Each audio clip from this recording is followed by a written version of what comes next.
Hello, welcome to Hidden Existence. Sorry for the delay, but we're here now. I've got a good show tonight.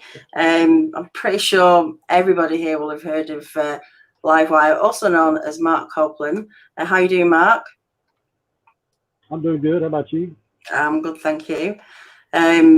You've got some pretty amazing stuff been going on down on your property, and a mix of stuff. But we'll get into that.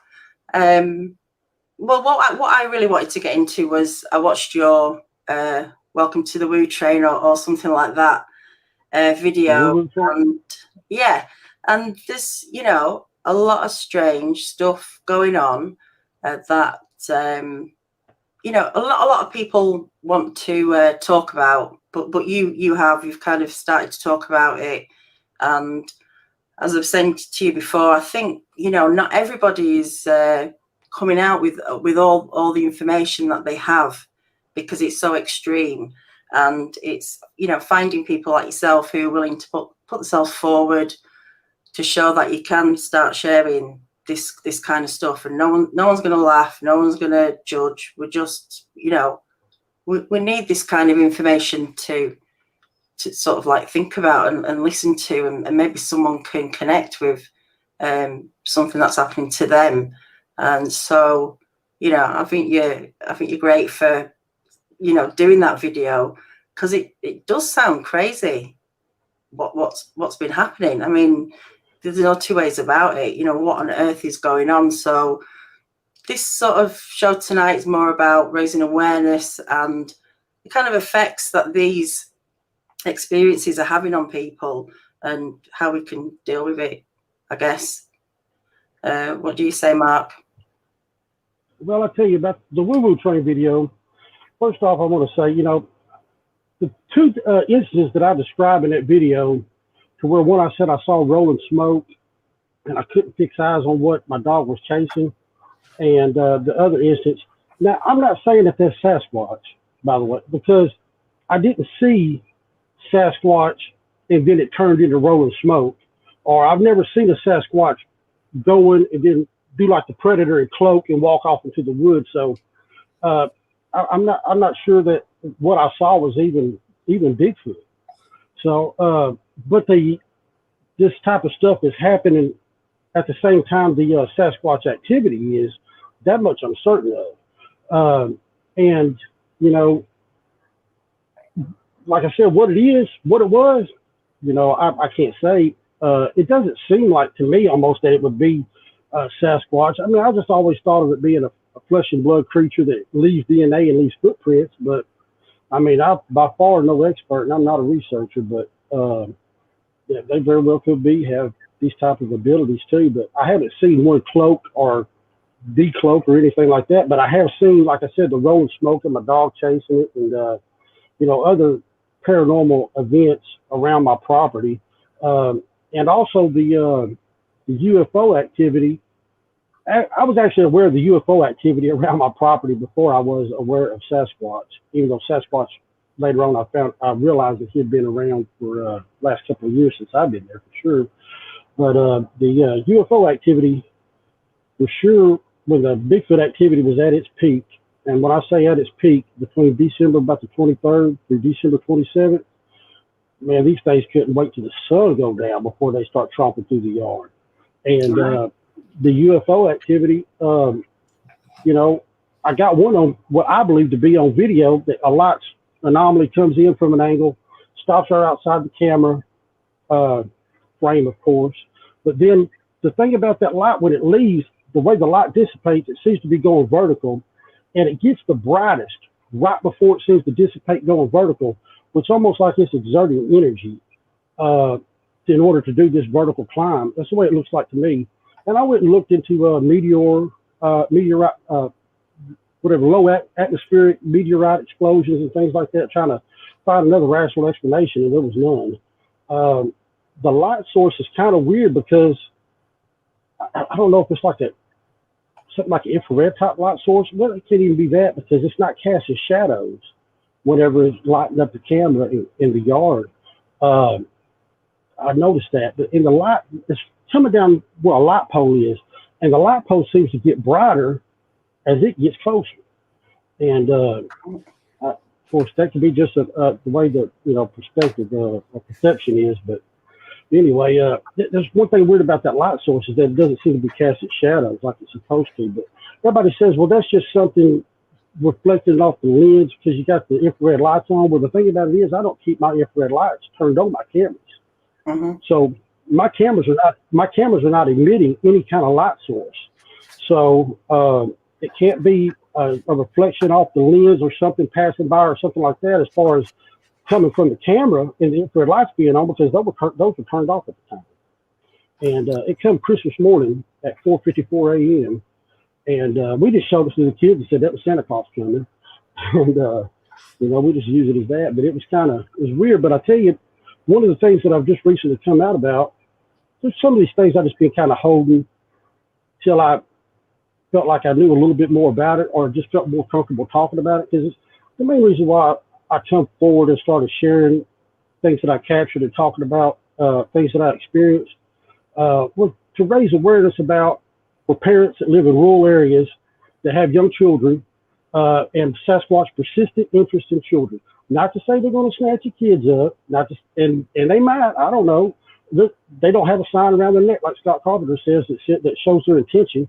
But for so many years, my kids were having experiences, and I was blaming it on overactive imaginations and things like that, too much Travel Channel. And I really wish I would have took them more serious. And what were they saying? In the day, what were some examples of what they were saying? Oh, well, I'm almost ashamed to say, because now knowing, having some knowledge on the subject now, looking back now, it's just so blatantly obvious what it was. My son told my wife, he said, there's a man that lives in the woods. He comes to my window at night and watches me while I sleep. And I'll never forget that word for word. And I'm like, overactive imagination. Y'all watching too much YouTube boogeyman stuff, Siren Head, and all this other new stuff. And there was my other son. Now, I had watched Missing 411 last November, and when my son had his experience on November the 10th, 2019, because I'd watched that Missing 411, even though David Pilatus doesn't come out and say, Bigfoot's responsible for this, whenever these kids were turning up over 2 mountain ranges 12 miles away in the snow and being 2 years old, I'm like, Bigfoot took them babies. That's what I was thinking. And all of a sudden then it seemed, plausible to me, because these kids were disappearing under mysterious circumstances. So when my son had his experience, because I watched Missing 411, I took his experience seriously for a change. And, like I said, I know David doesn't say Bigfoot takes children and things like that, but that's just what I read into it from watching the documentary. And I'm glad that I did, because it got my attention. And without that documentary, I don't believe that I would have paid any more attention than I did the other circumstances and events that happened in the past over the years. What's kind of been the worst activity that you've had with Sasquatch on your property? What's the most kind of unnerving stuff they've been doing? Well, actually, my Sasquatches have a lot better temper than I do, apparently, because people ask me, has there ever been any acts of aggression? I'm like, yeah, by me. I'm the only one that's been aggressive, to be honest with you. I know people say that they're demons and they're fallen angels and things like that. And I'm not ruling that out, by the way. I try to keep an open mind to all these different theories. But me personally, I've never seen any kind of acts of aggression. There's been times that I've been 10 to 15 foot away from them. Didn't realize it till later, reviewing camera footage and such. And I'm sitting there with a loaded firearm. And one thing, they didn't see me as a threat, apparently, because they didn't retreat to the woods. But on the other hand, they didn't see me as a threat and did something to me. So, and I believe the good Lord protected me during those times, because there was times when I was walking between these pine trees in the playhouse that if I would just shine my light further to the right, I've been looking directly at one or two. And it would have been a few foot away. And I know my instinctive nature, I would level that pistol and start pulling the trigger, just out of fear, out of fright, just my reaction. If I could react, I'll put it like that, I would level that pistol and start, and probably regret it, or wouldn't live to regret it. But that they've never come up, that they've touched my house. I found a handprint on the back of my house, and we took a photograph of it, sent it to Scott Carpenter. He enhanced it. We could see it better and things like that. But they've never slapped on my house. They've never, scratched on the walls and things that you hear. They have thrown rocks occasionally onto the roof, but I believe that's more just to get my attention or get our attention so the kids will come outside or we'll come outside, because that's usually been done during the daylight hours. December 24th, where I had 5 videos of 3 different Sasquatches behind this leaning tree between 10 and 10:30 a.m. That morning, there's actually 5 of the videos from a different camera, from a different vantage point, that you'll hear rocks hitting the house periodically through these 5 videos. Well, I believe they're just trying to get us to come outside the house. And it can't be acorns or anything falling out of the trees, because I don't have any trees around the perimeter of my home directly that would fall, any branches hanging off that would hit my roof. And you can hear these things bounce and roll down. But inside the house, we never heard it. And the last video that was recorded from that other camera angle that morning, you hear them push a tree down. Well, a tree falls, I'll put it like that. I don't know if they pushed it down, but you hear it cracking and popping, and you hear it fall on camera, and there's no wind blowing. So I believe that was their, like, the rocks ain't working, let's push a tree down or something. But we still didn't hear that either. So, you need to come outside the house. Well, I mean, what do you think? One. Sorry. But other than the tree damage, because they have done tree damage, and it does kind of bother me. There was one time on January the 20th, I believe, 2020, I brought my kids back from out of state where I had relocated them because of all the Sasquatch activity around our property, and I didn't know what their intentions were. I still don't. But I just felt like that I needed to relocate them until I could get some measures in place. So they come back for the weekend, and on a Friday, and it was a holiday weekend, so they was out of school that Monday. And anyway, January the 20th, I was watching the cameras live because I had seen one on camera the previous day and had it recorded. And I was watching that next morning, and one of them pushed a tree down, and I saw it fall on camera. And I wasn't recording, I was just watching live feed. Well, I'm not going to tell you how many rounds of grass I put into the tree line that day. But I tell you what, if you ever seen that Tropic Thunder when he comes out like this right here, and just laying out rounds and stuff like that, that's what I was doing. It was like a mix between Predator and Tropic Thunder. I dropped a clip and let it hit the ground and put another one in it, 30-round clip, because I was pissed. To be honest with you, because I had to relocate my kids. They done had to switch schools. They were living in an RV in Arkansas. They didn't have the bedrooms. They had to move right after Christmas and leave their majority of their Christmas presents behind. It was very hard on my family. It was a very trying time on our family. And when I finally convinced my wife to come home for a weekend because the activity had stopped, let's see what happens. And then, damn, if he ain't back there behind the tree, the next morning, watching from the same spot. And I was so foolish and arrogant that I didn't notice that till later. I was upset. And, I'm glad I didn't hit anything, I don't believe. But you just got to understand that level of frustration when you have to relocate your kids and they have to change schools mid-school year. And, people were telling me, well, just go out there and tell them to leave. They listen. They understand you.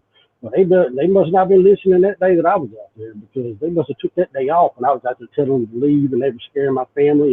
I had to relocate my kids because of them, because the activity didn't stop when the kids come back. So I guess they took them days off. So that was very frustrating. I got to the point where my cameras have microphones and speakers on them, and I was talking at them when I would hear limbs out there cracking and hear stuff in the woods. I was talking through the cameras, telling them that they weren't welcome around there. They were scaring my family.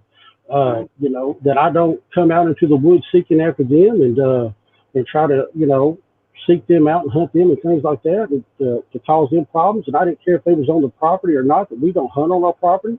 Never entered the woods in 4 years living there at the time till my dog disappeared on December the 12th. And, and that's what I was saying through this microphone, that, the woods are yours, the yard's mine. You stay out of mine, I stay out of yours. But it didn't work. So. No. Listen, can we just try one thing? Because I think some people are having a bit of trouble with you hearing you. Can you try it without your headphone mic? just to see if it sounds better just through the phone?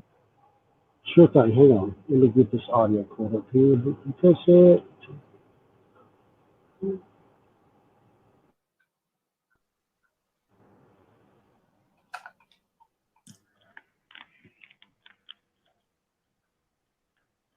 Sorry about that, guys. It's always something to do with audio when I'm on something. Let me turn my air conditioner off.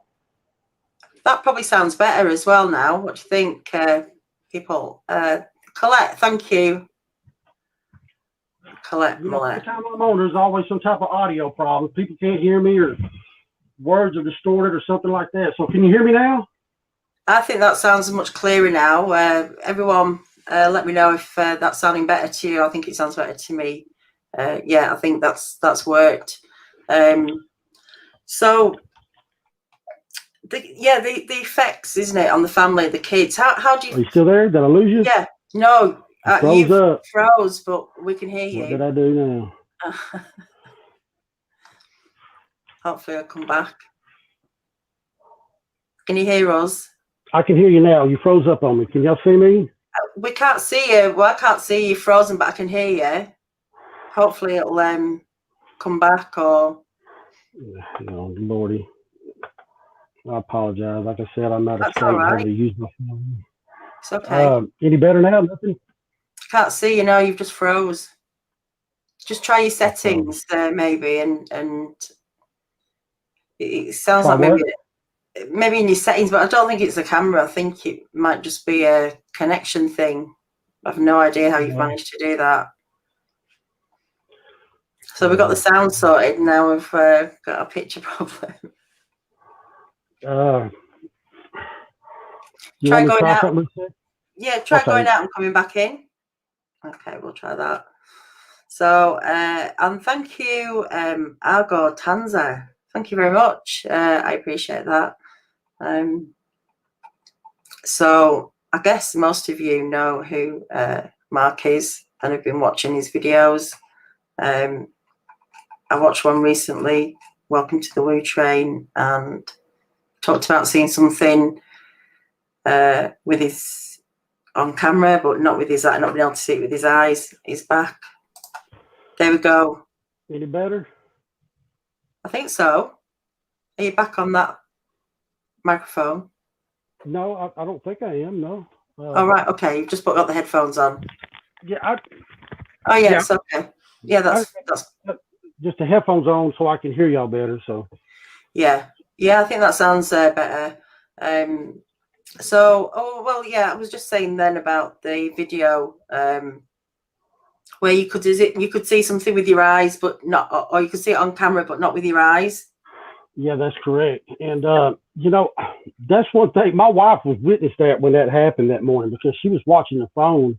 Because my Arlo system, you watch the live feed on your cell phone, or we do anyway. And she was watching the live feed. She watched me walk right out there to the fence line, and I was standing out there, and I couldn't see it.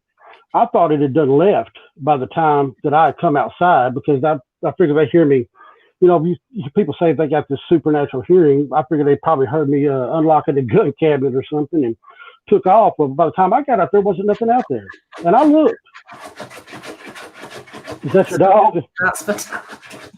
I'm not the only one. Anyway, so I went back inside, fully expecting not to see it on camera, but it was still there on camera. And I tell you, I didn't know what to make of it, because I went back and reviewed the footage that I recorded, and it was there the entire time that I was outside. I was walking out there and looking directly at it, but I couldn't see it. But it was on the camera. Now, what the camera picks up that my human eyes couldn't pick up, or the reason why I couldn't see it with my eyes, but I could see it on camera, I have no clue. I don't know what the deal is behind that. But I really, really wish I still had that footage. But there's a lot of footage that I've lost over the half year that I've been recording and capturing footage, because the Arlo system. Because the Arlo system, like I say, I watch it on my phone. Whenever it records something, it goes to a cloud. The cloud only holds it for 7 days. I've got 7 days to download it off the cloud. Well, since I'm using the app on my phone, I'm watching the live feed on my phone, I'm recording, I'm using my phone for everything with that camera system. I would download it to my phone. And I've got a 128 gigabyte phone. So, I eventually filled up the phone with videos and things like that. But, somebody asked me what I thought might have happened to the footage and stuff. I'm like, well, I'm not really, people get into the government conspiracy stuff like they're getting into my phone, but I believe it's probably more that my kids are downloading apps and then it's saying not enough stores to download this newest game, and they're just going in there deleting whatever they can off. Because sometimes when you're just scrolling through Google Photos, you'll accidentally check mark like 7 or 8 different videos or even more. Then it's just like delete and they're gone, So that's what I figured probably happened to that video footage. But yeah, well, it just eats up, doesn't it? The data, video, photos, anything like that, just eats it all up. The memory, I mean. So, what about audio? What kind of audio have you captured out there? I tell you, I think I've got one of the best audio captures of a Sasquatch howling that I've heard. I've heard some good ones, but mine is so distinct. I mean, if you watch some of these other channels and they open up their podcasts or their videos with that Sasquatch howling, it's just a trademark Sasquatch howl. And I caught it on my security camera. I was just watching live feed one night. It was about midnight, and it was a full moon, and the moon was going down. And they just ripped loose. Oh, but actually before I hit the record button, I heard something out there in the woods, and it could be a fox. They say, sounded like a woman was getting murdered out there. It's like a woman screaming for her life out in the woods, and it was freaking. I was like, wow, that's freaking me out. And by the time I hit the record and actually started recording the video, that's when the howling started. And it's long, drawn out, deep howl. Ooh, and then my dogs start in, and but you can hear it in the distance. It does it again, and then it does one more time, and then at the end it gets really weird with the sounds. But that's the coyotes chiming in at the end. And I've heard a lot of reports, people saying that the Sasquatch start off howling like that, and then it's pretty common for the coyotes to kind of come in on the backside and start doing their thing. And you definitely hear the coyotes, and you hear my dogs, and you hear the Sasquatch. But we went into the buddy of mine amplified the audio for me before I had the software to do it myself, and he amplified it, and you can hear it very well. Matter of fact, there's one of these other YouTube channels, NTV or something like that does paranormal Sasquatch stuff. Kind of a bigger channel. I might have the name wrong, but they actually use that audio from that video. They actually use the video with the audio in it on one of their compilations of Sasquatch howling sounds and top 5 sounds or something like that. So, but as far as that's the only, well, I've got a lot of other stuff that I've caught whistles on video, just like LA Swamp Ape has. But the one that I wish I would have caught was the one that I heard before I was ever aware of Sasquatch. I had all my kids at the house. It was about 2:00 in the morning. They was in there playing PlayStation. I was in the bed. I was asleep, but this thing sounded like it was right outside my bedroom wall, and which is actually my bedroom wall is actually the closest to the edge of the woods. And I heard this melodic whistle and this chatter, the samurai chatter that you hear people talk about. And my dogs started howling. They didn't start barking. They started howling. But what surprised me was they didn't come off the porch. They stayed on the porch just howling. And usually when they hear anything strange out there, they're on it. And but they never left the porch. And then I heard the melodic whistle and chatter again. But at the time, all my cameras were inside the house. When I first purchased my Arlo camera system, it wasn't to monitor the outside of my house. Where I live at, we have one of the lowest crime rates in the United States. I didn't need cameras on the outside of my house. I need them on the inside to see which kid's choking out which kid and who bit who and things like that. That's the reason why I put cameras inside my house, was to watch my kids. Well, what was the first incident then with Sasquatch? Why did you think what was happening to alert you to something going on? Well, like I said, there was a few events that happened back in the day that I blew off, but my son had his experience on November the 10th. I believed him. That's when we took the Arlo cameras out of the house and put them on the outside. And I put one of them on top of my window unit that's in my bedroom. I just set it on top of the window unit and wasn't real serious about it. And as far as like trying to hide them or move them around and things like that, I wasn't aware that they had an idea what a camera was or would avoid them, because I had zero knowledge on this subject coming into it. And I mean, nothing. I had seen the Patterson Gimlin film before. I seen Harry and the Henderson, and that's where my Sasquatch knowledge stopped. But on December the 3rd, I believe it was, the dogs went to howling again, like they did the night of the chatter and the whistling. And I pulled up the live feed, and I was watching one of my dogs, and she's real aggressive, was doing this whining type sound that I had an animal behavior specialist look at, and she said that she was in distress. And shortly after that, you see a shadow approach my house. It's coming directly at the back of my house where I didn't have a camera. I had a camera on one side of the house and one on the other. The other two cameras, the batteries were messed up in.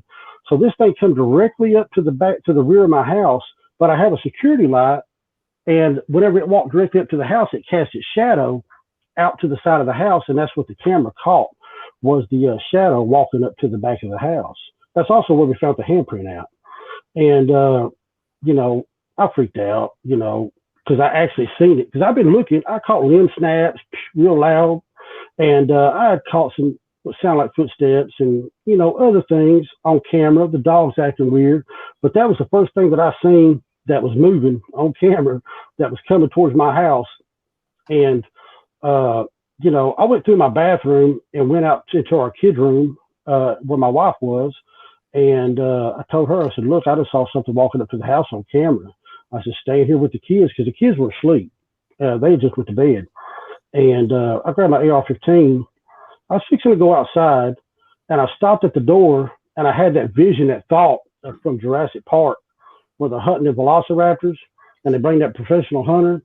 And this guy's so focused on this one velociraptor and going to kill it. Well, then that other one comes out the side of the bush, because the one that he was looking at was just a distraction. And the one come out the bush, and he's like, clever girl, and it gets him. That flashed in my mind right when I was going out the front door. I just opened up the front door. I shot off 4 shots, and I called 911. I called the deputy. I called the sheriff's office, and they sent a deputy out. And wow. So, I mean, and that began my police involvement with the Sasquatch subject. And they were very beneficial in helping put me in contact with people that had knowledge, boots on the ground experience with these creatures, and help guide me and kind of, you know, give me tips and things. Not all of it worked.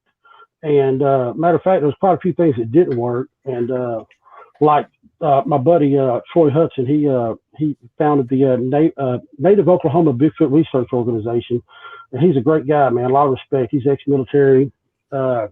He's a Navy diver, and he's also an ex-police officer. Excuse me. And that's who the sheriff called to come out to my house to help me out. He was the guy that told me to go out there and speak to them and tell them, you know, to leave, that they're scaring the kids and stuff. That's one of the things that didn't work. But he was very adamant. He said, Mark, you know, because there's never been any acts of aggression. He said, you know, maybe if somebody acts aggressively towards them, or especially when they're trying to protect their young ones, he said, but he said, just try to keep that in mind. He said, I wouldn't tell you that if I didn't believe that wholeheartedly. But he had to remind me of that several times. And I would tell him, I'm like, Troy, I said, the wager in that bet is my kids, man. I cannot take that chance. But he really did talk me down from making mistakes and things, you know, more acts of aggression on my part several times. But there were several things he told me that didn't work. And I remember I told him one time, I said, Troy, I said, you know, you told me to do this and this and that. And I said, none of that stuff worked. I said, so you and I, maybe we could agree that they're working outside their normal parameters, that they're not sticking to their normal method of operation that you're accustomed to. He said, yeah, they are doing some things that's kind of out of character, that's kind of unusual. I said, so why am I not to believe that they wouldn't continue to act out of character and break their own protocol and snatch one of my kids? I said, because, you know, they're acting out of their normal method of operation. They're breaking their own little code book that they usually stick to. I said, what makes me think that they're not going to continue that trend and snatch one of my kids one day? And it was a legitimate fear that I had. And Troy was very patient with me, still is today. I talked to him the other day. We stay in contact. And, you know, he has a lot of knowledge on that stuff. I'm grateful for him. But it was the sheriff. The sheriff put me in contact with him. And I called the deputy. I said, look, that on December 26th, a juvenile was out there in my yard. And I said, look, if it comes back tomorrow, I'm going to kill it. I'm going to shoot it. And I was ready and waiting because it was coming earlier and earlier. They used to come around 11 o'clock. Then they started coming at 9. And on that night, they come at 7 o'clock on December the 26th. Wow. And the sheriff told me, look, just wait, let me come out here and talk to you. And I overheard the deputy talking to the sheriff of our county, Cushman-Taha County. And he said, the sheriff called him. He said, what are you doing? He said, well, I'm out here on one of these. I'm out here on a trespassing call. He said, wait, let me rephrase that. I'm out here on one of them trespassing calls.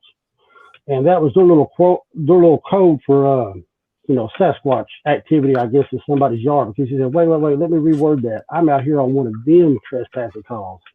And the only thing the sheriff said was, oh, yeah, where at? And he told him the name of my road and, where I was located. And, it wasn't like, what do you mean by that? He knew exactly what he meant when he said that. And I found that really surprising that they have, knowledge of these creatures. But I guess, what are they going to do? Somebody commented back in the day, like, oh, the sheriff should have did more to help you. I mean, man, my sheriff's department where we're at, it's like walking tall. They're wearing blue jeans, the deputy shirt. They're driving their own trucks with the sheriff stickers they stick on the side of their own personal vehicle. It's like, the Walking Tall movie and stuff. And, they don't have a large police force, and they're definitely understaffed. And what are they going to come out there and do with my Sasquatch trespassing? Come out there, write him a ticket, put some handcuffs on him or something? Come on now. There wasn't nothing that they could do. They did everything that they could. And I commend the sheriff's department for at least taking the time and doing what they did. I mean, because a lot of times they would have been like, you don't know what you're talking about. Yeah. So how many people in your area are experiencing the same thing? Do you know? Excuse me? How many people in your area are experiencing the same thing, or don't you know? Well, after my dog come up missing and I relocated my family to Arkansas, I'm sitting at the house, I'm by myself. So I made it a point to go talk to my neighbors. Now, the 4 neighbors that I contacted, none of them believed really in Sasquatch. I don't think it was even on their radar, just like mine. They weren't even giving it any consideration. And one neighbor kind of chuckled at me. 2 of them looked at what I had to show them, and I got their attention. One guy mentioned, he said, you said these pictures were taken on December 24th of these, the 3 creatures behind the leaning tree that I keep talking about. He said, come to think about it. He said, on December 24th, we was at my mom's house for Christmas dinner, which is catty corner from his house on the same road that I live on. He said, my daughter was standing at the back door, which is a glass back door. And she said, who's that man standing out there by the woods? And by the time we went over there, there wasn't anybody there. And we thought maybe it's a peeping Tom. And I said, well, you really think somebody be out peeping Tom on Christmas Eve like that with cars all in the driveway and things like that? I said, but that happened on December 24th, the same day that I had activity over at my house. But we just, talked about that for a second. I'm sure he just filed it away like I did back in the day and just didn't pay much more mind to it. And that's the only people that I've talked to around where I live at. Now, some people call me the Bigfoot prophet. My buddy Joe called me Bigfoot prophet because I'll go up in the grocery store. If somebody says something about Bigfoot or something like that, I'll start breaking out my cell phone. I'll start showing them pictures and stuff. And I was getting my tags renewed at the first of this month for my truck. And there was 3 ladies in the tag agency at the DMV down there, and I was showing them all Bigfoot videos and pictures and stuff. Now look at this. Now watch this right here. And I had them all looking. But when I was leaving, she's like, well, if you really believe you see the Bigfoot, you should go to Hanobi.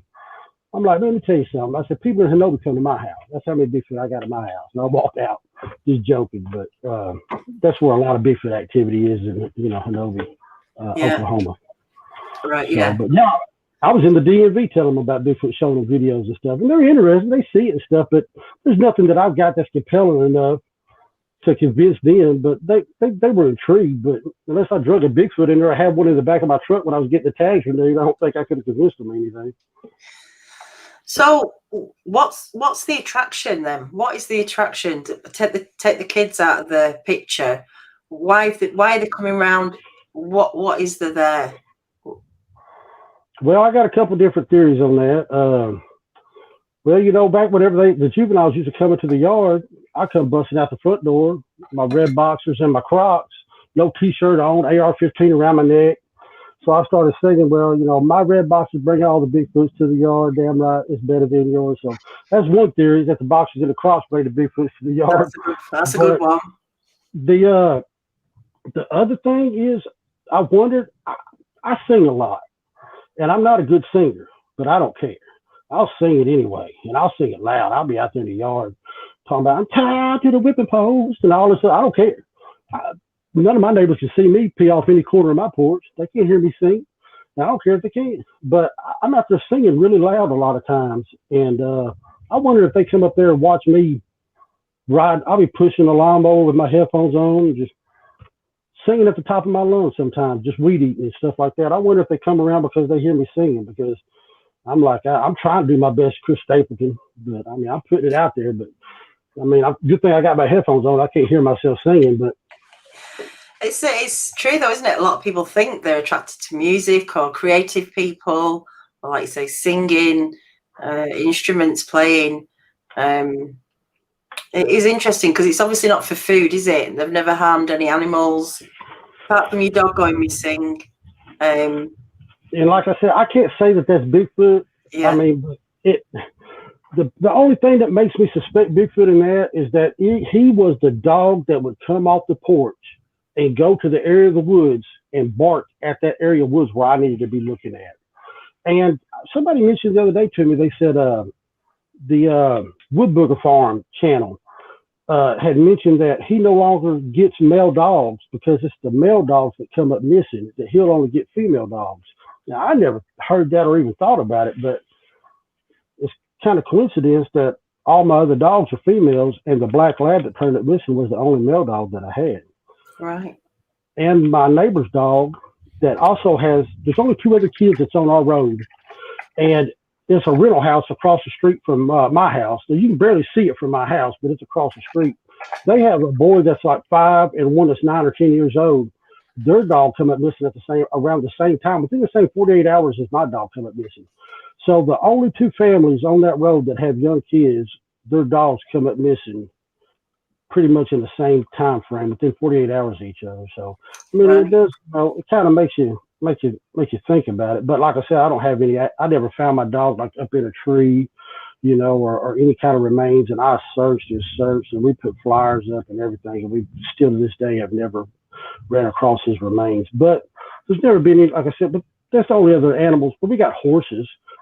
As far as I've noticed, they've never harmed the horses.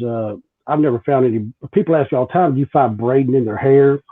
And I've never seen anything like that. So, but they're not locked up in a holding stall at night either. They're running across, you know, the pasture and stuff. So maybe they'll be a little hard to hold down and braid their hair. I don't know. So what are some of the things that were, you know, people try that haven't worked for you to deter them? Like lights? Have you tried putting lights up? Well, I mean, people suggested motion lights, motion security lights. Well, and I didn't go with that for a couple of different reasons. One thing, I didn't want my neighbors looking over at my yard and it's lit up like a football field. Like I say, that Trace Atkins song, every light in the house is on, and front yard like a crack of dawn and all that other stuff. I don't want my yard looking like that. I'm trying to keep at least the image of something normal over there without all these lights on around my house at night. So I went with infrared light banks. They illuminate my yard on camera very, very well, better than security lights. I believe Sasquatch can see in the infrared, you know, spectrum. I know whenever my game cameras go off, the deer turn and look at it. So why not Sasquatch? You know, so that's what I use. And so since we can't see the infrared spectrum like that, so my yard looks normal at night. But another reason why I didn't go with the security lights was I was reading the Siege of Hanobi. You hear about this guy that shoots a Bigfoot peering through his window, and he had to relocate his family also. And that town is on the edge of the county that I live in. And I read his story or listened to it on a YouTube channel. And man, for some reason, I really believe this guy. I took everything he said to heart. And the way he talked about how one tried to lure him off the porch, and he realized that one was going to ambush him from the side. And he also said that when he put up security lights, that he would find sticks poked down in the ground around the perimeter of his yard, and he realized that those sticks in the ground was a marker that if you step past that stick poking in the ground, that was the point that was set off the security light. And he would knock the sticks down, and they would get the Bigfoot would react to it. So there's another reason why I didn't. I didn't want anything that was going to be motion activated, and I also didn't want anything that was going to be on all night. So the infrared lights turn on and off automatically. When it gets dark, they come on. When it gets daylight, they go back off. So we got to worry about them. But other things, like I said, going out there telling them to leave, and there was the guy that initially jumped in to help me, a guy named Joe. He come down to my house on December 7th. He brought 2019. He brought 6 game cameras with him, and he brought some apples and some bird seed and an ice chest. And he made it look like the ice chest had tumped over with the bird seed and the apples. And he put a camera in, one camera watching the next one around the feed station there. And he said, Mark, in my experience, he said, one or two things happen. When they realize that this right here is a trap, that one camera's watching the next with food in the middle, they realize that you're aware of them and they move on because they know that you're going to be looking for them. And he said, or they start tearing cameras up. So, he said one of the two. So, but, they never tore the cameras up, and they didn't move on either. And so that was another thing that didn't work. Well, look at Carl Gotro, Swamp Ape. He's put cameras up. That's not deterred whatever's going on at his property. They're still carrying on. Yeah.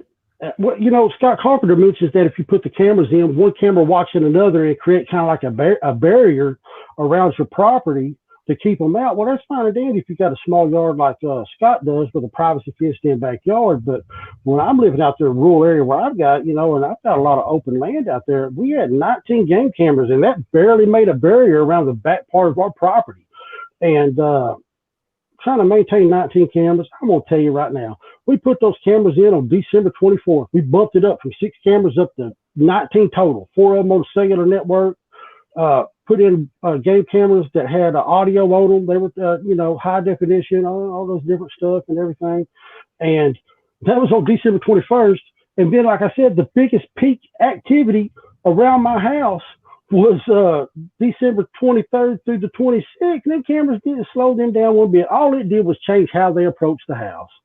Now, I listened to a guy the other day, and he said, well, if you they take it as an insult, or it's offends them if you put cameras up and try to take pictures of them and all this stuff. And if you want them to go away, that's the quickest way to make them go away.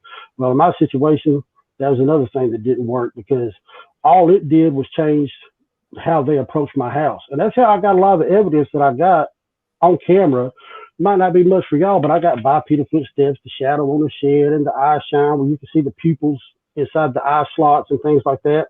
I caught all of that by heavily watching the areas that didn't have game cameras in them. I left I left 2 or 3 areas open for them to approach. I didn't want to tighten it down too much where it seemed like obvious, like I'm trying to funnel them to come right down through here. But I heavily monitored those few areas that I believe I left for them to approach my house. And sure enough, they were coming right down my driveway and to come to the playhouse and come into my yard. And that's when I started capturing, for me, definitive evidence that they existed for me.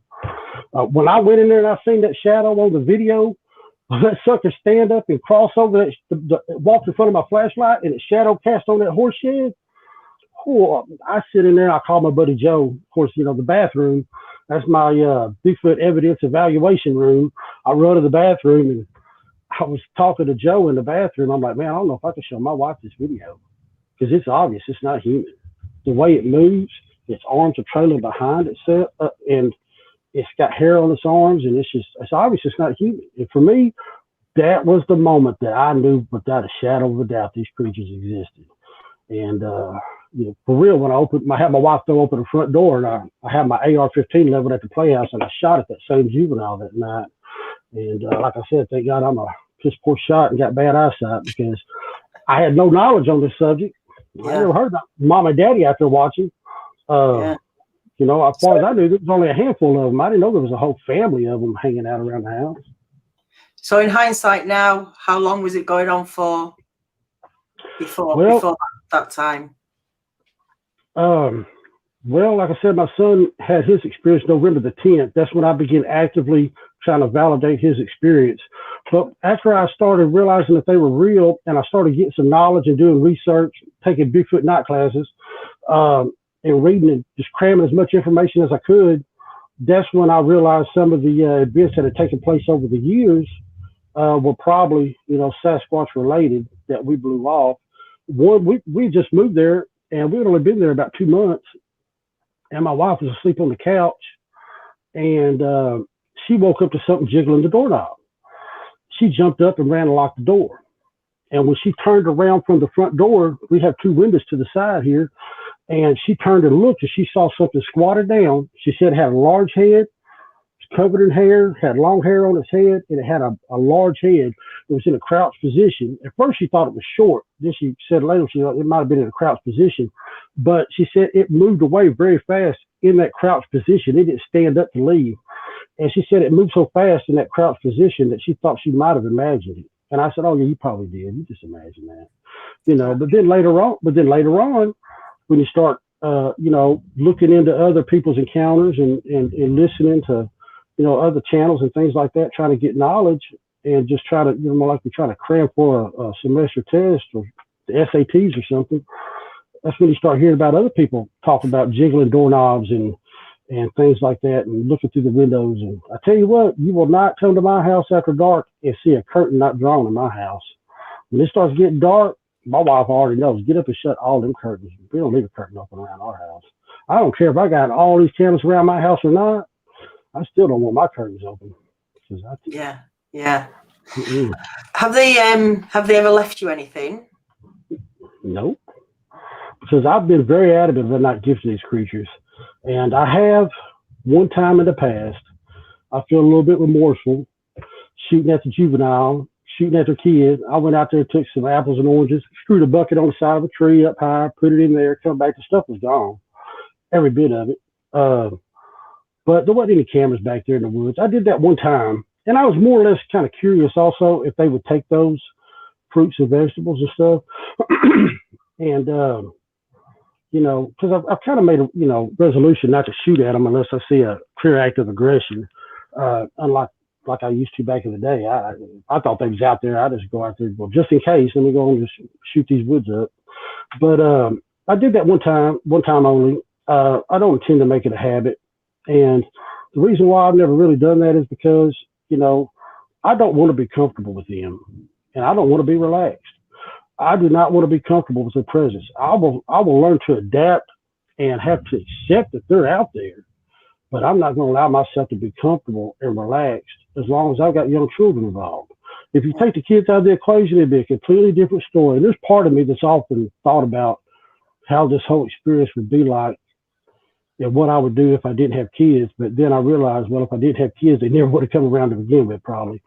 So, but, so, and that's, it's not that, at one time I was bitter towards them and was, kind of had some ill will towards them because I had to relocate my family. But then I realized that I did that because I was, unsure and scared, and just as a reaction because of so many unknown variables that it really wasn't anything that they really did except for just coming around, watching the kids too close, way too persistent for my taste. But, I have to remind myself that, that there haven't been any acts of aggression, but that don't mean I don't take my eyes off my children. I watch my kids, and I don't mean on camera. Like me and my wife, we play tag team. If I'm going inside to get me a drink, we tag team at the door. She's got to have eyes on the children. And it's just that I refuse to let my guard down because I can never forgive myself of being aware of them and knowing that they've been around, and then for me to let my guard down and something happened. Yeah. No, it can't happen, can it? So we've got a question here from Treva. Mark, are your children fully aware now of what's happening? Oh, yes. We have an open dialogue about Sasquatch around my house. My son, Travis, he doesn't have any kind of, mental blocks or anything like that with the experience that he's had. He carried on about Bigfoot all the time. He downloaded Bigfoot apps on his phone and stuff like that. He just, he's comfortable with it. He remembers what he saw. He'll walk you through it. He'll show you where they was. He'll tell you that one was standing here and one was standing here, and this one had his arms wrapped around the tree, and I could see his arm, his hands and the hair on his arms around the tree. And you ask him, well, what happened when they noticed that you was looking at them? They turned and walked away and went right here and left. And he'll just tell you the whole thing, without you having to ask, hardly any questions. He'll just walk you through the whole. He'll show you where he was standing at when he saw him and the whole 9 yards. He's not messed up about it. And I was shooting a video the other day, and he just comes flying through the video, carrying Bigfoot, and we'll talk about Bigfoot and stuff. He's cool with it. Now, my son Trevor, the one that had the man lives in the woods, comes to my window at night and watches me while I sleep, he doesn't have any recollection of that. And there was another instance, we believe, where he was always terrified to get off the school bus and for me not to be down at the end of the road to pick him up when he got off the school bus. And he never would, tell us why he was so scared. But the times that I would not be down at the end of the road to pick him up when he got off the school bus, he would run from the time he got off that school bus all the way up the driveway to the house. And it wasn't till later we bought him his go-kart, and he was out there on that go-kart, and my wife just overheard him say, well, they can't catch me now. And she's like, what do you mean? She says, well, that's when we found out about the man. Well, there's a man that lives in the woods. He comes to my window at night, watching me while I sleep, and he's in the woods when I get off the school bus. And from best we could tell, what he was talking about was it was pacing him in the woods as he was coming down the driveway. He wanted the go-kart because he figured that they couldn't catch him now by having this go-kart. And see, that back then we just blew that off too. It was another 2 years after that before we was aware that this stuff was really happening. And well, now I pick my kids up at school. They don't ride the school bus anymore. They don't get off at the school bus. And I drop them off at school, and I pick them up at school every day, no exceptions. If I can't, I'll get somebody else to do it for me because they don't ride the school bus anymore. Yeah, but it sounds like Sasquatch has had plenty of opportunity to take a kid. They have. And not done it. Even today, we're not perfect. I mean, there's times that I'm busy. I'm trying to work on the lawnmower, and the kids are out there in the yard. And I mean, it's hard to keep constant eyes on them. We're not perfect. So probably still, there's still times and opportunities probably still today, and they have it. And I do take that into consideration, but I also got a saying that, the curious on a Tuesday and kidnappers on a Wednesday, and what Kerry said kind of really stuck with me when I was talking to him. He said, well, because Mark, I don't believe that they're really necessarily good or evil. He said, I believe they're opportunists, that they react and do something when they see the opportunity. And that really kind of struck a nerve with me because the time that one the juvenile stood up and walked in front of my flashlight, it was doing that and reacting because I was focused on getting my gun out of my holster. I was holding the flashlight straight ahead towards the playhouse, but I looked down to get my gun out of the holster for just a moment, and it took advantage of my focus on looking down and on my gun to stand up and relocate to behind the playhouse where it had more cover. No hesitation, instantaneous reaction. You didn't have to think it. Well, can I make it? I'm going to try it. Be like a squirrel, get halfway across the street and try to run back. This thing didn't do that. No hesitation, instantaneous reaction. And it saw that opportunity. And I remember that. And when Kerry said that, that's the first thing that flashed through my mind. So we tried. But like I said, as far as my yard around my house, I got casino cameras around my house practically. I mean, I can see what the dealers got in their hands around my yard. I've got quite a few security cameras and stuff. And everybody gripes about the resolution of my old Arlo system, which I still use, but I've upgraded to a new high definition wireless system, 8 cameras in conjunction with the 6 I already had. Plus I got pan tilt zoom, 1080p, and some other ones and stuff like that. I got quite a few, so I don't have any cameras in the woods to try to capture photographs of Sasquatch. That's a waste of money and batteries. But I've got cameras around my house just to monitor what goes on around my home. So, and I don't hardly have any cameras pointing at my house. They're all pointing away. over the pasture, towards this part of the woods, towards this part of the woods, towards this, behind the playhouse. And there's hardly isn't one that's actually pointing at my house. Have you thought about hiding any in unusual places just to see what you can pick up, or are you just trying to not get involved with them at all? You just want to try and keep them at arm's length and not too far into this? It depends on what time of frame we're talking about. Early on, I would do stuff like my Arlo cameras are wireless, battery operated, and they've got a pretty good range on them from the hub inside the house. I'll be outside. I have 2 hidden on the playhouse at one time. I'll be swinging my daughter. I just pick that camera up, and then whenever I'm going around to get her off the slide, I'll just stick it in another position. And I noticed that sometimes if I just move that camera 6 to 10 foot, sometimes put it in a completely different location, more time, if I was going to capture something on that camera in a new location, it would be the first night that camera was moved to that new spot. Like the mist, the white entity that comes around my swimming pool on May the 28th at 3:29 a.m., that camera was just placed there that day. And then that night it caught that entity come around the pool. Now, it never caught anything else the rest of the time that it was there till I relocated it again. But if I was going to capture something, it would be when the camera was in a new spot, relocated to that day, and they hadn't had a chance. And if I was fortunate enough for them not to see me put it there, then they would have to relearn where the cameras were. And that's the real benefit if you got Sasquatch around your house, is having wireless security cameras is a must as far as I'm concerned.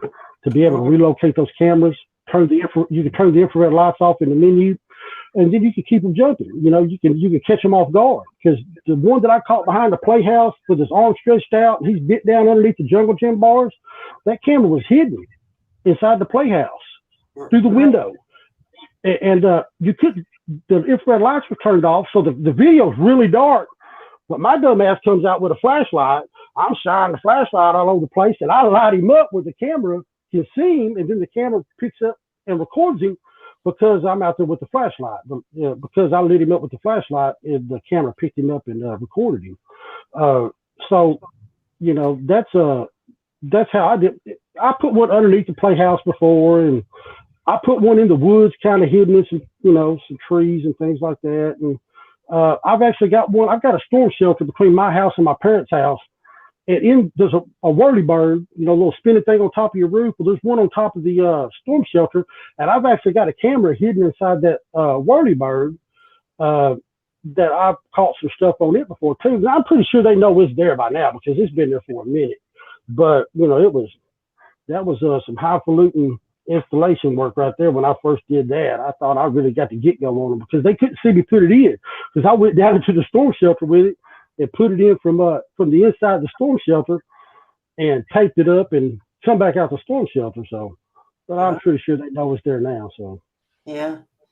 Are you noticing anything with structures or anything like that in your woods? Are they messing with your trees? I actually went out there and looked recently within the last few months, and I recorded it.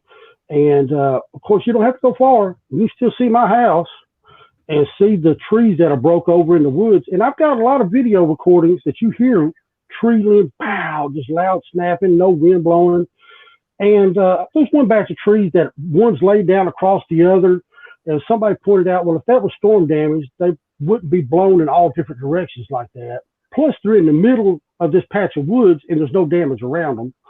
But I can't say that Sasquatch because I didn't see them break it necessarily. I mean, so, there's another one further on back from there. It's about 3 foot off the ground. It's a green tree. It's an oak tree, about 3 foot off the ground. It's just broke flat over. And it's still a green tree. It's still solid. And I believe it. I found a twisted tree limb. The most convincing tree break that I found was after we put those first set of game cameras up on December the 7th. Within 2 days of putting those cameras up, a limb was busted. Those cameras are right up on top of this hill. When you walk off my property away from those cameras, going away from my house, the hill goes down like this. Right when it slopes down at the bottom of that hill, there was a tree right there with a limb that's about this big around, about 8.5 foot tall, off the ground, and it was just twisted. And the way that limb split you could tell it was twisted, and it was right at the base of the tree, and it was an oak, and it was green. And we were walking back there 2 days after putting the cameras in, and I found that, and it was not there when we put those cameras in. And I took a picture of it while it was fresh and green and freshly broke. And to me, that's the most convincing tree break that I have. That Sasquatch did that shit. I'm gonna be honest with you. Excuse my language, but that is like the most convincing limb break that I found, because the way that thing is splintered, it's obviously twisted. And but there's been some other stuff that's kind of stacked up over here. That's kind of, I'm like, well, that could have all fell down out of the tree and landed like that, I guess.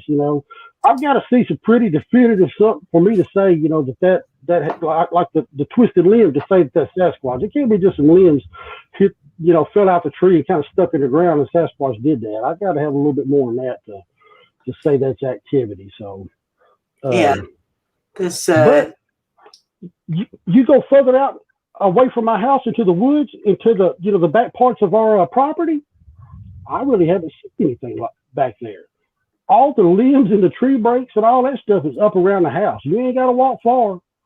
You can usually still see the house where most of the damage is and stuff. So my buddy David, we went up in the Comanche Mountains and we were camping. Y'all go check out his channel, Bigfoot and More. That's my buddy David, 25 years researcher, one of the two original researchers that saw the original casino footage of the Sasquatch getting caught on the casino camera. I'd really like to see him come on and do the investigator report and talk about that, because researcher's report. Research report. He's one of the two original. He got to go into the casino security room and view that video on their security equipment, and he was only one or two people that was in that room besides the security personnel. And anyway, we went camping in the Comanche Mountains, and boy, he had me running up and down these mountains. And I'm a fat boy, man. He's skinny, and I was cussing McDonald's a double cheeseburgers that day, I promise you. And I'm like, man, look, we're out here looking for these trees and stuff like this. I'm like, man, there's more trees up there closer to my house now. We could have did this at my property and slept in the air conditioning tonight. What we doing out here, sweat running down my ass? I ain't got no fan. I ain't got no fan. I got to have a fan now. And I was like, boy, but anyway, all that stuff's right down my. I'm spoiled. If I was a researcher, I would be spoiled rotten with researching Bigfoot, because everybody else got to go out there in these tick-infested woods and rattlesnakes and don't know what they're going to run into. And I sit up in the house in the air conditioner with my cheap beer, and I watch the monitor, and I wait for them to show up.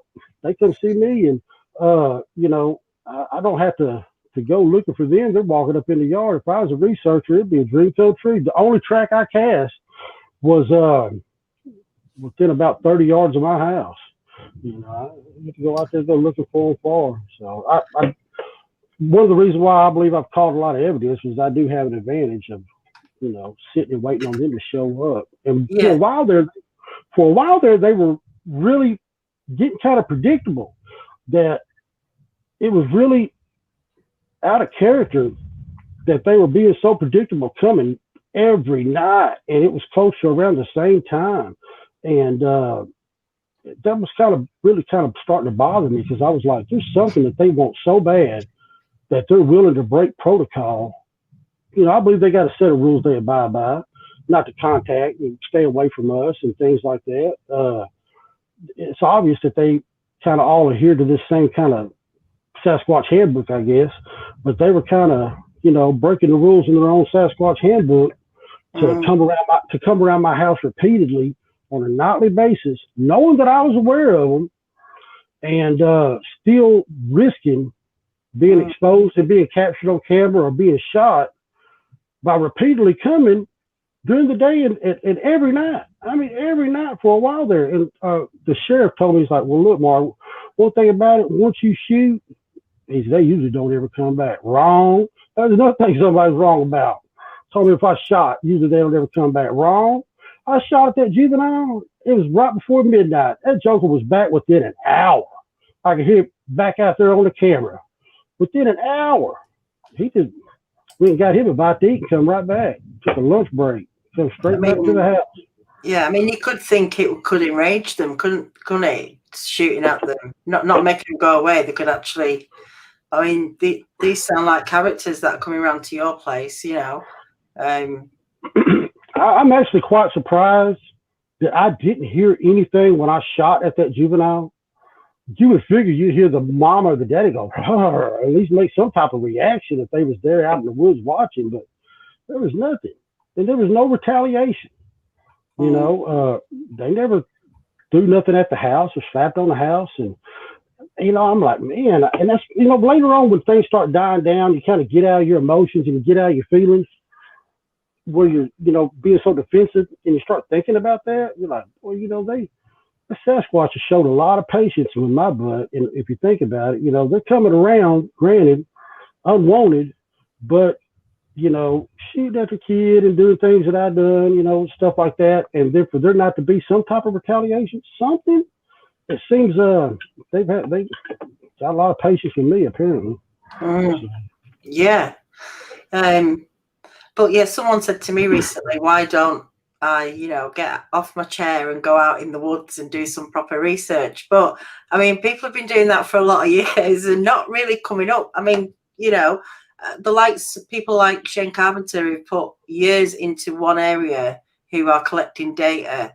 I mean, that is, you know, there's a few people like that, but just to go out into the woods, I don't think it's going to happen, is it? You're not just going to bump into one and find stuff. I mean, like you say, they're coming to you.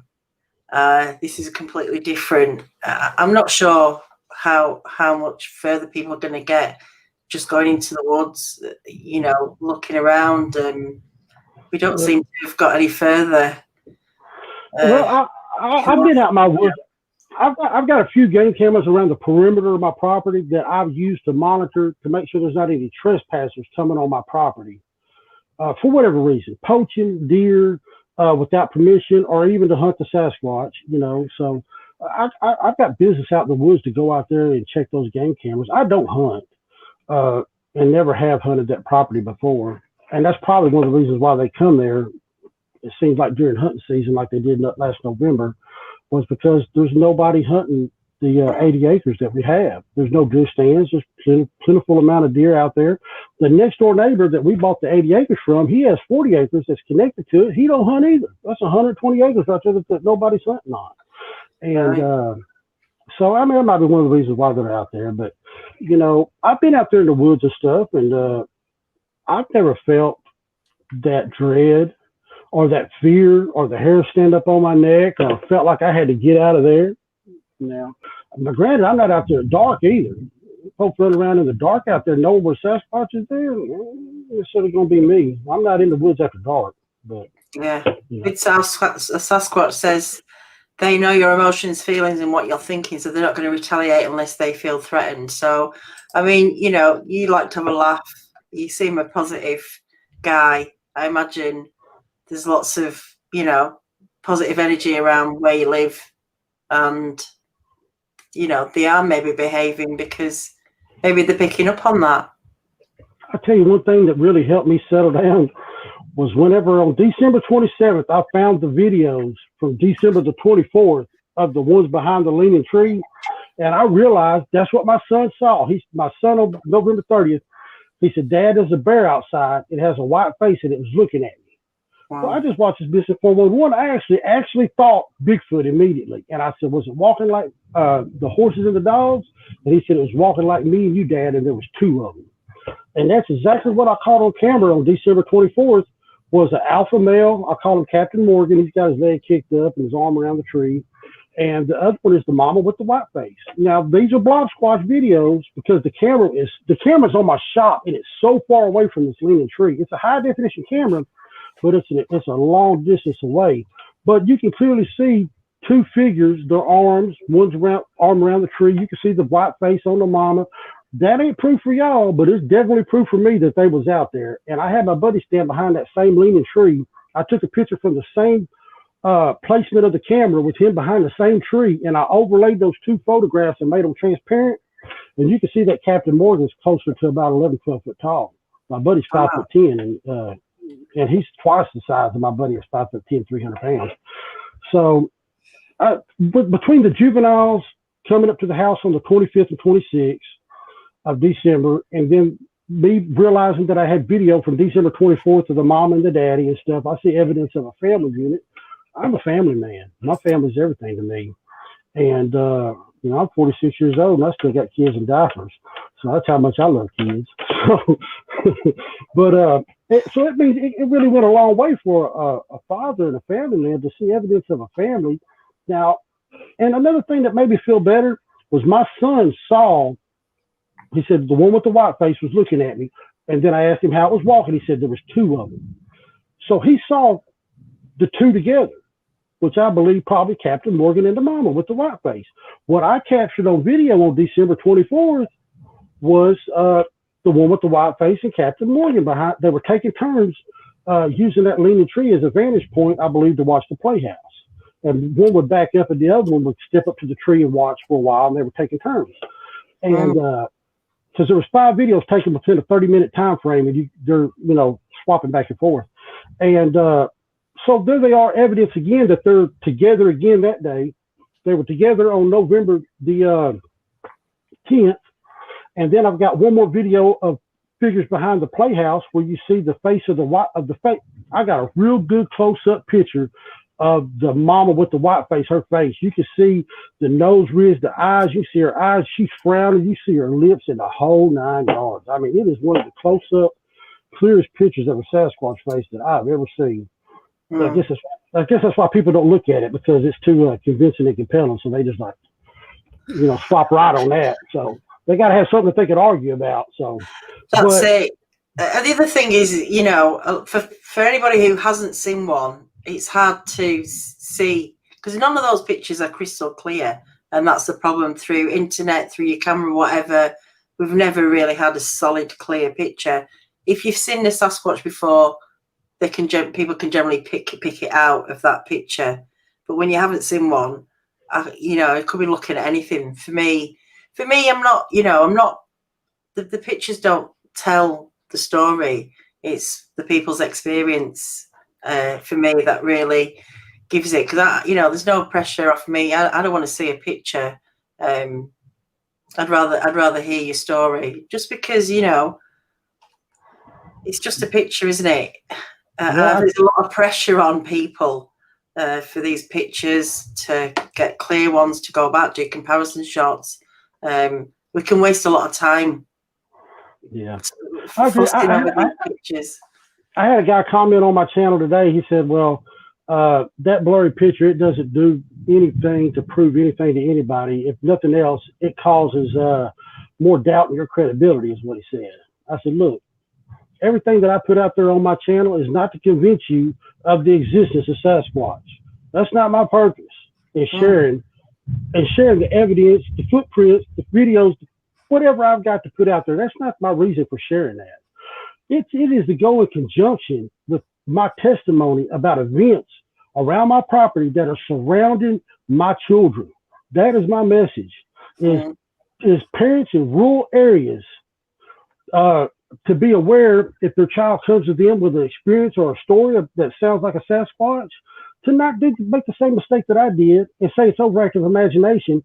And people aren't going to believe me today, but if their kid comes to them tomorrow and has tell them that they saw something in the woods and it was a hairy man or a bear like my son did and stuff like that, maybe they'll think back to what they heard through somebody else or through my channel. Then it'll become relevant in their life. Then they'll start to reconsider what I've shared. Then they can go back and look and listen to some of the things that I've shared and knowledge and what worked and didn't, and some of the things that I've experienced myself. It's not to convince people that Sasquatch is real. I'm not a researcher. And I promise you, when I move, right now I say my interest in Bigfoot stays on that property when I leave. It's not something. I mean, now I won't lie that when I started off early, I had zero interest in this subject. And the only thing that I researched was their behavior, how they hunted, from people saying they hunted in packs, or their intelligence, and you know, the killing the dogs. And I was doing more research on ballistic caliber damage and what type of gun I need to be carrying, what type of load I needed in my shotgun, than what type of if they had dermal ridges in their feet, I could care less. I swap right over that story. I didn't give a damn what if he had dermal ridges on his feet or how many toes he had. I just wanted to know what I needed to have to bring him down if I got the opportunity, because I was scared for my children. And everybody's like, well, have you ever cast any footprints? Like, what for? what am I going to do with that? I mean, I'm trying to figure out how to keep these creatures away from my house. Yeah. I'm trying to get the jump on them so that catch them off guard to prove to myself that they're real, and then, protect my home. Casting their foot don't mean nothing to me. Yeah. Like, you ever collected any hair samples? I'm like, I ain't never bothered looking. I'm not a researcher. I'm not part of the DNA study and all that stuff. I know. There's such a lot of pressure, isn't there? But people putting on themselves as well. And it's like with the Bigfoot Odyssey and in the Bigfoot Odyssey group, there's people trying to convince us of something in this photo. And it's like, look, we already know they exist.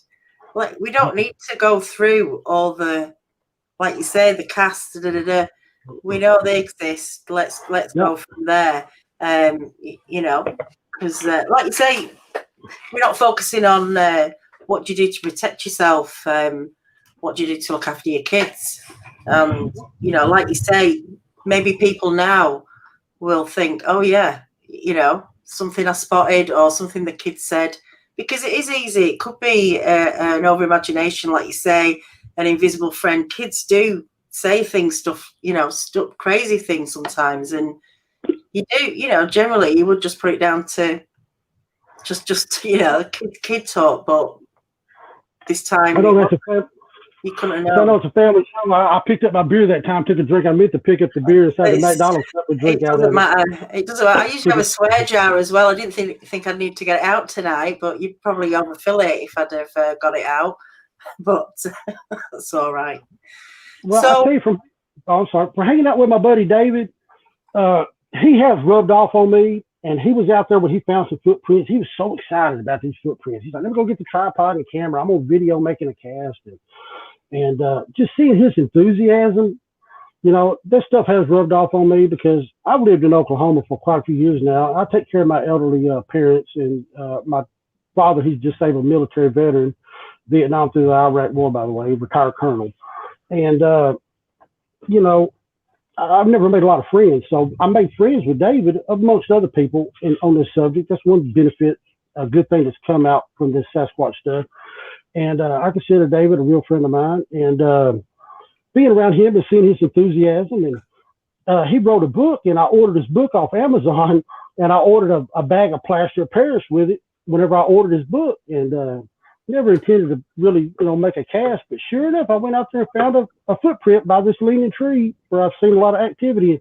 I got all excited and videoed it, and I mixed up the plaster and poured it in there, and I actually cast that one footprint, and couldn't wait to show it to David. So he has rubbed off on me. So I mean, back, like I said, when I started off, I could care less, but I have developed some of an interest in the subject, just.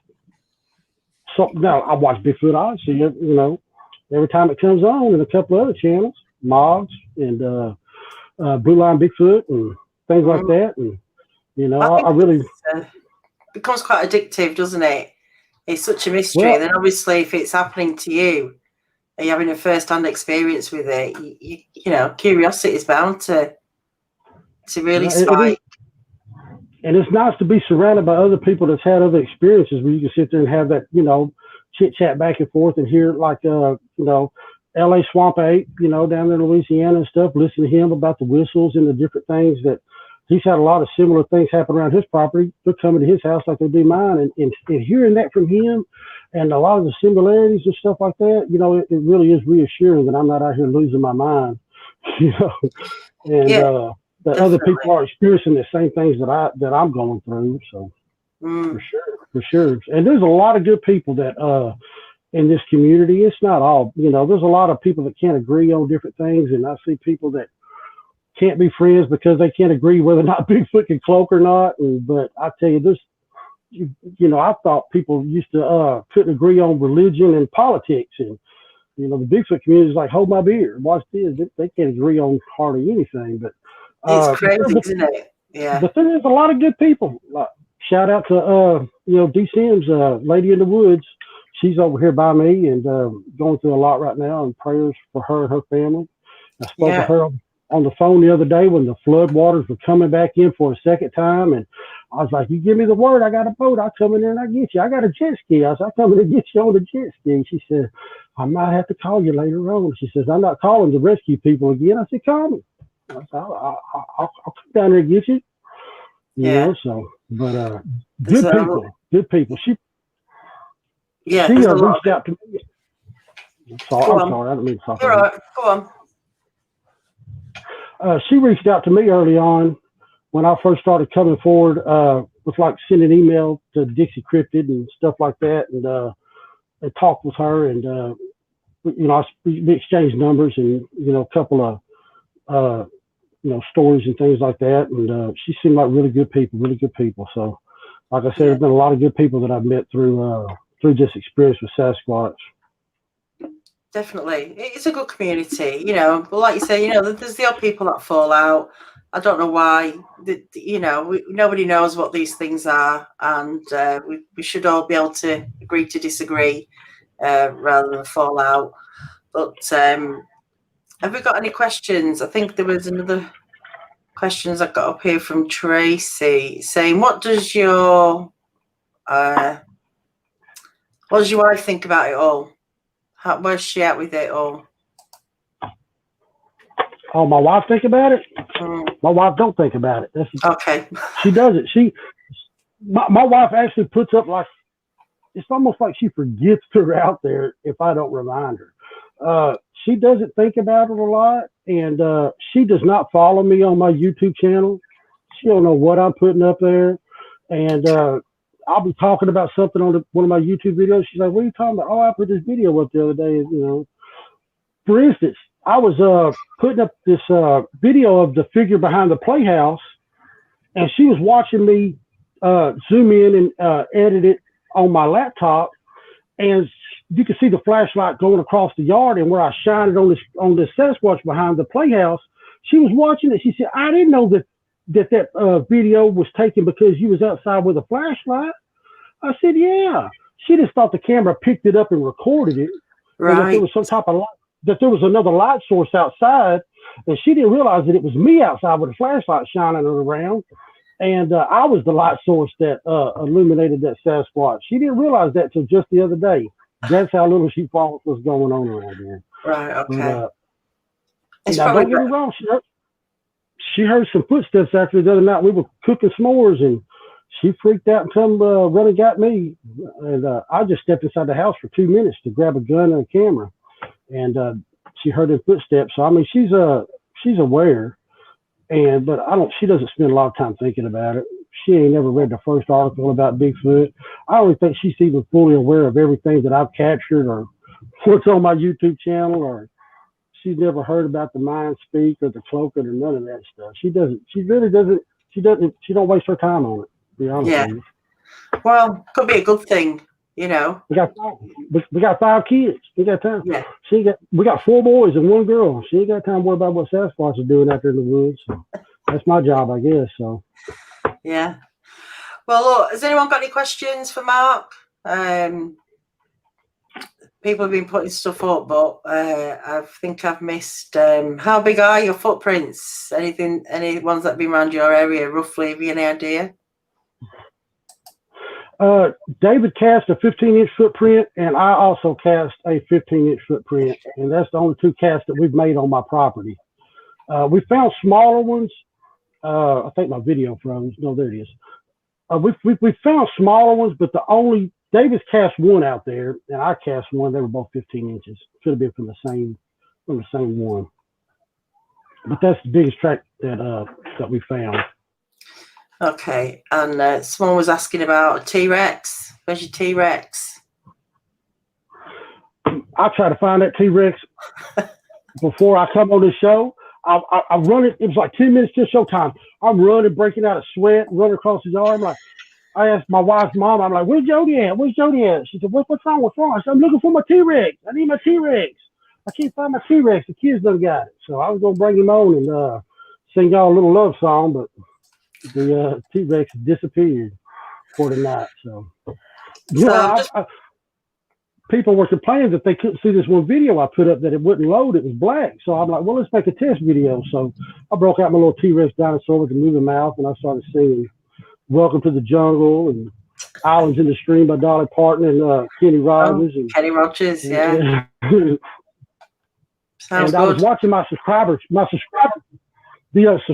count was just falling. Every test video I put up, the subscriber, I lost 25 subscribers putting up those test videos for y'all with the T-Rex. Wow. Just goes to show you, doesn't it? If people asking for him tonight, though.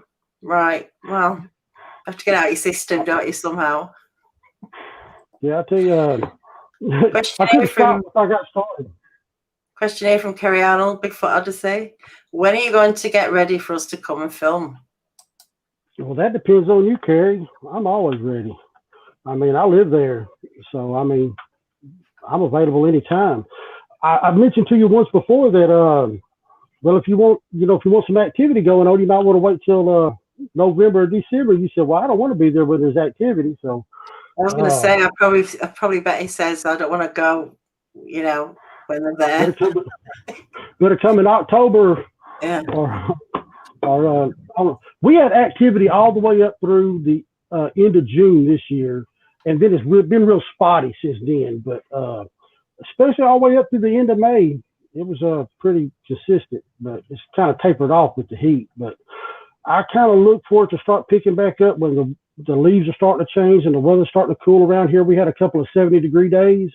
I fully expect to start having activity pick back up again about the same time it did last year with my son's experience. For sure. Yeah, just as I suspect, he's not interested in activity. Me neither. Not unless I'm watching it inside on the security camera monitor. I won't be outside with it. We've got any more questions? I think we've covered this. Tim Taraboccia. Any paranormal things like orbs? And you don't think anything's been taken, do you? Fruit, food? But orbs, what about orbs? Well, you're breaking up on me real bad, Daniela, but I can read the question. If y'all can hear me, I'll answer it. I witnessed one orb on camera, and I was watching live feed, and there was so much electrical interference on this camera on the audio part. And I was watching live feed, and over the course of about 12 minutes, the interference just built and built and built and built to where about the 12-minute mark, the interference was drowning out any other noise that you could hear outside over the microphone. And at that time, watching the live feed, now I was recording while I was watching the live feed because I learned my lesson. If you're going to take the time to watch live feed, you better be recording because once something happens, you don't have a chance to go back and hit the record. So if I'm watching live feed, I'm recording. So I was recording during this, and I seen this red orbit come down. It was behind the playhouse, of course, and it made a snake-type pattern. And it on the camera, it looked like it's about this size. And it went off camera. And I was like, oh, I got that on camera because I was recording. Went back, downloaded it off the Arlo cloud, and listened to the audio. I got all of that. Then when it got up there to the point, within about 10 seconds when the orb was supposed to show up, the camera glitched out, had lines across it. Didn't record the orb. But I did see that on camera. But I haven't witnessed the orb with my own two eyes. But, I've only had one daytime sighting with my own eyes of Sasquatch. It's always been at nighttime or on camera or something. But as far as the fruit taking, like I said once before, a little bit of remorse for shooting at the juvenile. I went out there and screwed a 5-gallon bucket, sideways on the tree like this, up high, and I put the bag of fruit in there with oranges and green and red apples. I left them in the bag, and I ripped the bag open, left it up there. And I didn't come back out and check on it. And there's no cameras back there. And when I did go back to check on it, it was gone. Every bit of it. Now, a squirrel could maybe got in there and drug that joker out of the bucket or something, but I put it up high. But everything was gone. There was no orange peels on the ground or anything like that. So the one time that I left fruit out, I believe they took it, but I don't have any actual proof of that. But somebody can bring out. Somebody got fed. Where can people see some of the pictures and videos? All on your channel. The one where you're coming out the on the Livewire balcony. channel. Yeah. I've put a link. There's been a I'll few tell links you, in the chat. I'll put another one in the chat now for everyone. Go and check I'll out. tell you, if some of the most compelling evidence I've got is the photograph snapshots from the videos. If you'll go underneath the community tab on my channel and scroll all the way back, you're going to see a collage of the 3 adult Sasquatches behind the leaning tree. You'll see a snapshot of the eye shine where you can see the pupils in the eyes, and you'll see a lot of stuff underneath the community tab. I know iPhone users on their YouTube app does not have a community tab, so you might have to go onto a PC to be able to access the community tab. But underneath the community tab, there's a lot of photographs there. And of course, I've got the videos, but like I said, the activity's really, been spotty since June. So if you really want the more compelling evidence that I've captured, more compelling evidence I believe that I've captured, you got to go back to the beginning where I started uploading in December and January. That's where, the more compelling evidence I believe is at. Yeah. You can get to your community tab on mobile. I can see it now. So if people want to see the images, go to the community section on Livewire's channel. I'll put that link in the description in the chat again, and it'll be in the description as well. I'll just check if there's no more questions. Boomer on 2 wheels. He found any dermal ridges, any of the footprint castings, any that David took? No, I didn't.